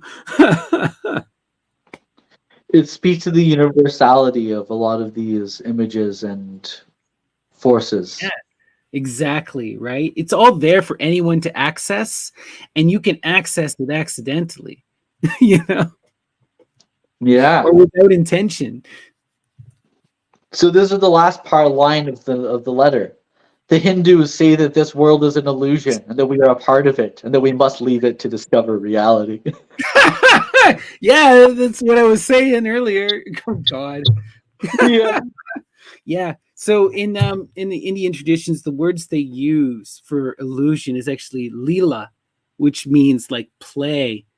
And it's really significant. Like it means more like this kind of romantic, kind of fun, childish play, you know. Yeah. And that's what the gods are engaged in. Like we all exist in the mind of Brahman as the lila. We are the play of the mind of that one universal mind in at least within some aspects. Like Hinduism is such a broad Yeah. body of ideas, but that's one general concept, you know. Wild. I love it, and it just shows you too how connected Artaud is to a lot of the world, in a time when not everyone was. You know, we got to remember, not of this stuff. A lot of this religious knowledge was not accessible to the average person when Artaud was around. It was only because he was spent so long in like these libraries and archives and stuff that he dredged up all this esoteric occult knowledge. Right? A true autodidact. Love it. So next, in another letter, I can't remember who this one is to, sorry. He says, who wants to dare think they are detached and resolve to fully and without recourse break away from a society that does not want to hear about magic and bewitchment, because it is entirely born from those things, and because it has not ceased to perfect and finalize certain psychiatric frameworks, only to discourage lucidities, and that without seeming to, under its old facade of honesty and ignorance, it only remains on its feet because of lashes of bewitchment. So that everything that rebels is declared insane, poisoned, imprisoned, pushed to suicide, and paralyzed. Oh, I feel this so much, Artaud, right? Like society is so magical and defined by magic, and people refuse to confront it, refuse to do it, and then do everything to discourage it through drugs, through culture, through law. Ugh, man. And then those who those who are the true creatives, you know, they get named as the rebels and are insane and poisoned and imprisoned, unless they're beautiful and can be capitalized, Then they're David Exactly. Bowie. Then they're David Bowie, you know? Like people like to say, oh, David Bowie's so transgressive and such a weirdo. He's like, yeah, but he was also beautiful and talented. And that's the key. That's why it was okay. You know? Had he acted like that and looked like you or I, people would have just thought he was bloody crazy at that time, you know? Definitely. Definitely. Anyway. Now we come to the last letter. It's a couple slides long, so we'll have to pause. This is to his friend Georges Braque, who many people may know as for being aligned with the Fauvism movement, along with Matisse. But he also was one of the founders of Cubism, along with Pablo Picasso. Beautiful. Profound, incredibly influential artist. Like, whoa. Powerful, influential artist. And in fact, the first word of this passage, Cubism puts the occult linear world into question again, and there isn't even a tear in the internal tissue. Yet in the work of other painters, it is everywhere. It seems like underneath the blank slate, the painter has wanted to stumble upon the internal mechanism of an already made cosmos instead of creating a new one. That's so beautiful. And, you know, a lot of people have such trouble with a lot of abstract art and things like Cubism. And Cubism, to me, it's such an incredibly powerful movement because it turns reality to a flat plane. You know, it makes a parody, a mockery of everything, and it imagines the world in a new perspective. And I think that's what Artaud is acknowledging here, right? Cubism, it puts the occult linear world into question by transforming the world into a flat plane. You know, it shows you how much your perspective matters and how these things are viewed and how twisted and grotesque things are with just a slight change in angle. It's it's a really profound statement, you know? Definitely. And again, this idea too, like that most art, or much of art, I should say, is just people trying to recreate what they perceive rather than imagine something new. Whereas Cubism is a new perception. It's a new way of perceiving, you know? It's literally creating a new entire vision of reality. Exactly. And remember that this is important because to Artaud, God and these doubles and initiates, they are stealing these already made cosmos from artists and painters for themselves because they can't create a new one. They're too cowardly, they're too weak. They don't know how. Right. They're just vampires. Vampires. Wow. So on in the same letter, he says, the current principle of consciousness, the consciousness of the so-called amorphous and unconscious mass of the general public today is, let us do harm to the man who is injured and sick for having tried to prevent us from profiting from excess. And let that excess be the vile erotic satisfaction of inflicting pain on one who has already suffered too much to remain clean, to remain detached and pure. On this plane, everybody is a wizard. Everybody is that magician who bewitches the humble and withdrawn artist. Okay, we got to pause here because I feel like anyone who knows anyone who's been persecuted for drugs or who has gone through the prison system can intimately relate with this. Okay, profiting from excess, and let that excess be the vile erotic satisfaction of inflicting pain on one who has already suffered too much pain to remain clean, to remain detached and pure. Right? Those of us who fail and are dejected with reality, who can no longer maintain that facade, those are the ones who get grossly punished and imprisoned. You know, the people who need help. And it is such a gross, dark, twisted parody. Thank you for acknowledging that, Artaud. Yeah, You know, I love this line too. Everybody is a wizard. Everybody is that magician who bewitches the humble and withdrawn artist. Like, it's both profound and terrifying because, you know, everyone has the power to set themselves free, but also to imprison others. Exactly. Exactly. Yeah. So lastly, he says, I add that everybody knows this. In magic, we pay the gurus, the yogis, the cenobites, the anchorites, the master teachers, the instructors, whoever they are. And we pay them with a little sperm or milk or shit hurled into outer space to be cooked. Yet of 5 billion men, there are 3 billion who practice this magic knowingly and consciously, and who bewitch the cops and the psychiatrists to close the mouth of lucidity. Wow. So What a deep that 3 is a lot. billion people are in on the conspiracy, according to Artaud. Only 2 billion are exempt. Yeah, yeah. There's 2 billion people walking around unknowing, just being victims, and the rest are preying on them. Wow. Now, what I want to take away from all of this, now that we're done looking at all these letters, um,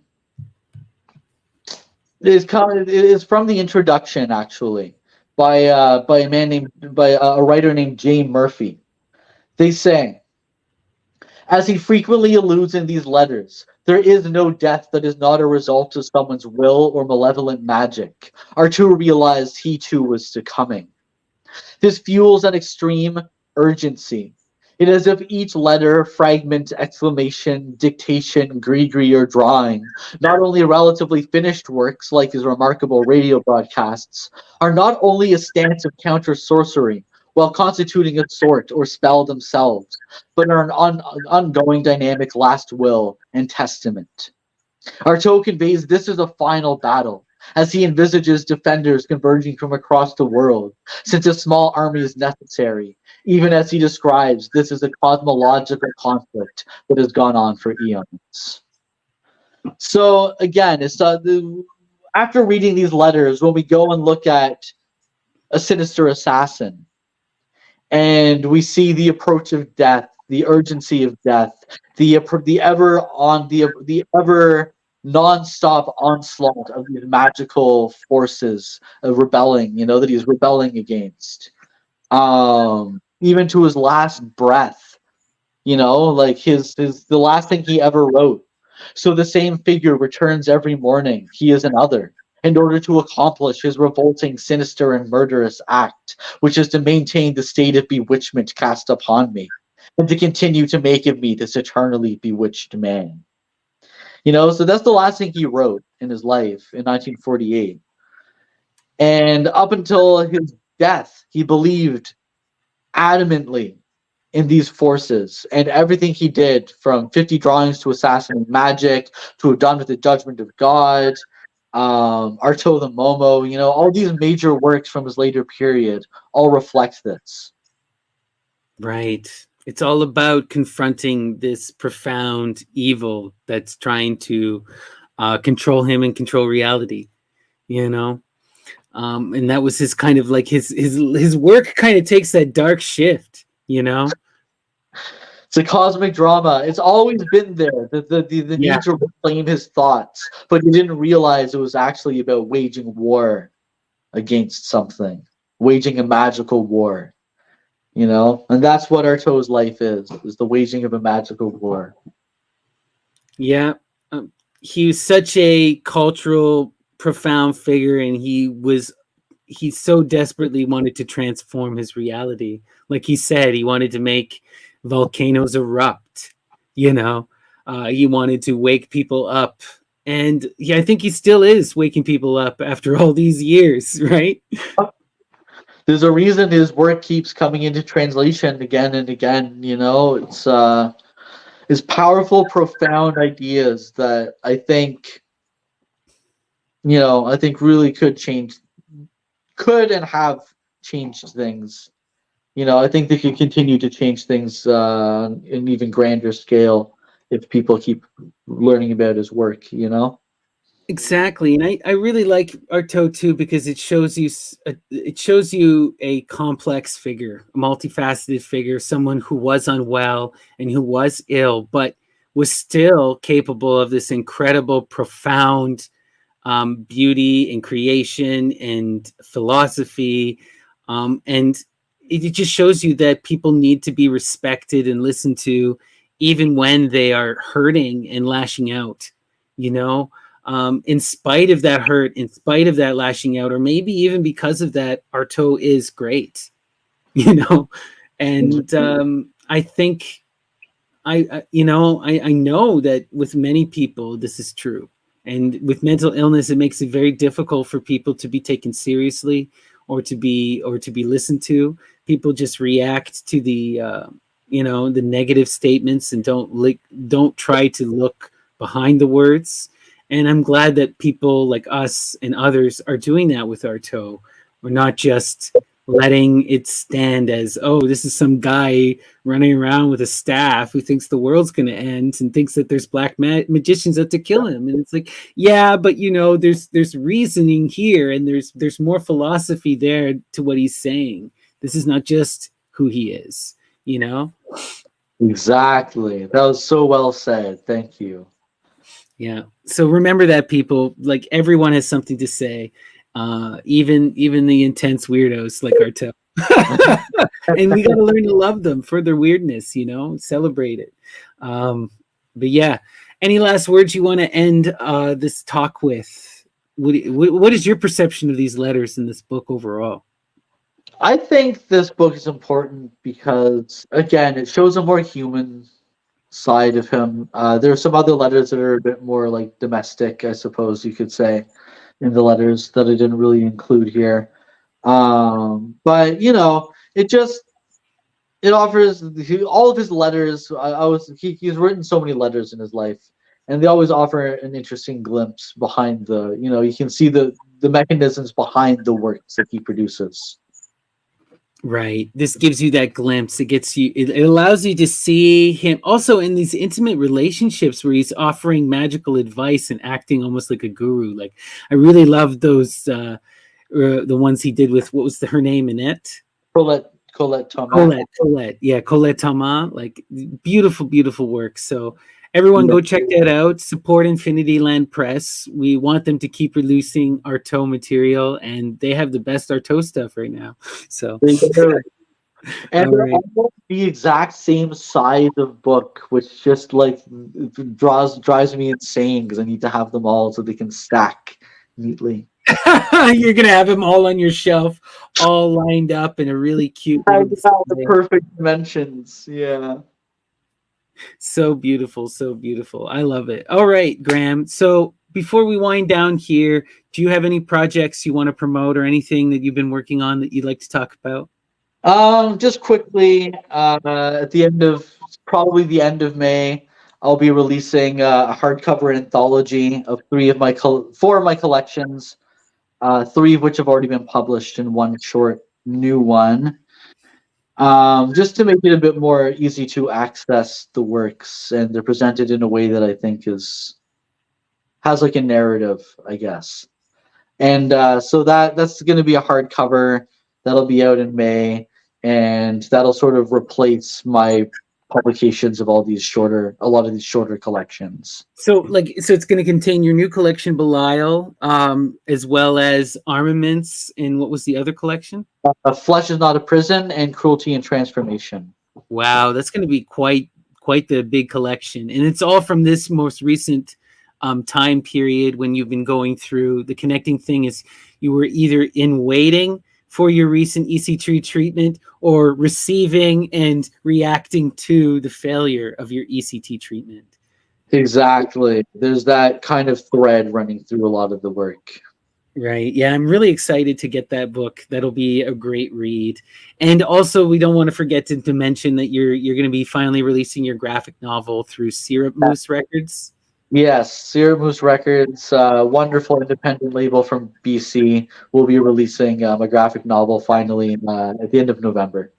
So we'll make sure to have the relevant links for that when that is up. Stay tuned. Make sure you go below. Graham has a link tree. You can find his publication house, Things in My Chest, and you can get access to all of his poetry books. You can also check out his bands. He has Ghost of Shadow Moses with his previous project, and then your current project. I always forget this name. I apologize. It's purposefully like that. It's the Isosceles Infection, because it's a progressive metal project, sort of. And if you go online, like, so many progressive bands have isosceles in their band name. I think it's hilarious. So sort of like a nod to that, of like there's an infection of triangles. I love it. I love it. You know, so much fun. But yeah, make sure you go support Graham and check out his work. And also, Occult Explorers is on hold for the last little bit just because Dion has been dealing with some stuff since the eclipse. I'm not sure if we're doing a show tomorrow. We will see if it comes together. It'll be just something casual, but we are working on big things with that show and new ideas coming in the future. So please stay tuned. We'll have a lot more projects underway. So thank you everyone for coming out and watching. And any last words, Graham? You know, there's no harm in mythologizing your life. I think it's important. I think we all need a bit of magic in our lives. I think I couldn't agree more. Honestly, I think that this is a huge. If you can't imagine yourself and what you wish to be and project that into the future, then how can you ever manifest your dreams into reality in any way? Right? And if you don't do this, like this is a grand way to make your life more meaningful, more profound, more personal, and more artistic. You know, transform your life through magic. It already is magical, so you might as well engage with it. You know. All right, everyone. So much fun talking to you all, and we'll be back soon with another episode of Searching for Dragons. So stay tuned, take care, peace and love. And where's that?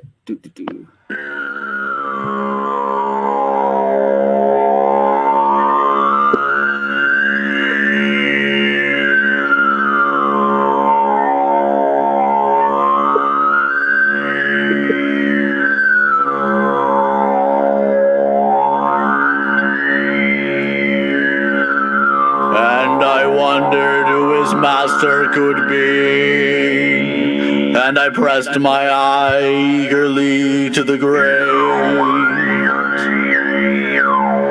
and I wondered who his master could be, and I pressed my eye eagerly to the grave, and I wondered who his master could be, and I pressed my eye eagerly to the grave, and I wondered who his master could be, and I pressed my eye eagerly to the grave, and I wondered who his master could be, and I pressed my eye eagerly to the grave. And I wondered who was